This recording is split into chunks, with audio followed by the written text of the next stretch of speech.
गांव में एक आदमी रहता था। उसके दो लड़के थे, बट दोनों लड़कों के विचार बहुत ही अलग थे। उनमें से बड़े लड़के के विचार बहुत ही साधारण और अच्छे थे। वह जब भी बात करता था, दूसरे लोग बहुत प्रभावित होते थे। उस आदमी का छोटा लड़का बहुत ही शैतानी करता था। वह किसी की भी बात नहीं सुनता था और वह जब भी बात करता था, सभी लोग यही सोचते थे कि यह कब सुधरेगा। आदमी सोचता था, जैसे मेरा बड़ा लड़का है, अगर ऐसा ही छोटा भी होता तो कितना अच्छा होता। बट छोटे लड़के को सुधारने के लिए हमें कुछ करना पड़ेगा।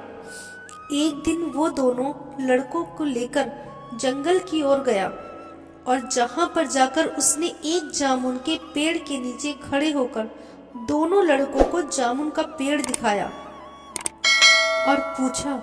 सबसे पहले उस आदमी ने बड़े लड़के से पूछा कि तुम्हें ये पेड़ देखकर कैसा महसूस होता है।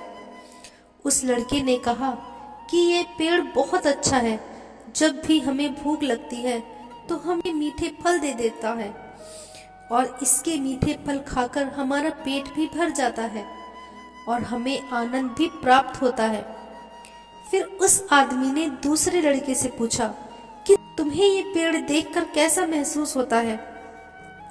उसने कहा, ये पेड़ तो बहुत ही खराब है। अगर इसे हम कोई चोट नहीं पहुंचाएंगे तो ये फल हमें बिल्कुल भी नहीं देगा। फल लेने के लिए हमें इस पेड़ पर चढ़ना होगा और इसे बहुत जोर से हिलाना होगा, तभी ये पेड़ नीचे फल गिराएगा।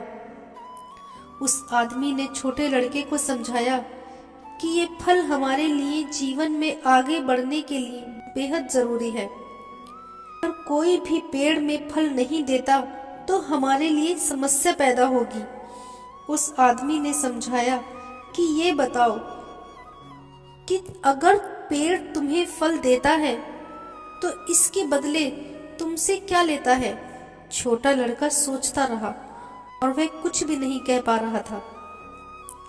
बिकॉज पेड़ हमसे कुछ भी नहीं लेते, बल्कि हमें देते ही हैं। उस आदमी ने कहा कि जब पेड़ हमें फल देता है तो उसे मारने की कोई आवश्यकता नहीं है, बिकॉज वो तो बिना मारे ही हमें फल दे रहा है।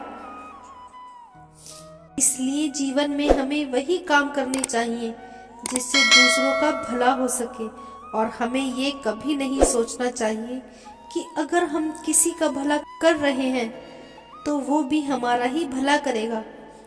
इस तरह छोटे लड़के की समझ में ये बात आ गई और आगे से उसने ऐसा कोई काम नहीं किया जिससे किसी को भी तकलीफ पहुंचे।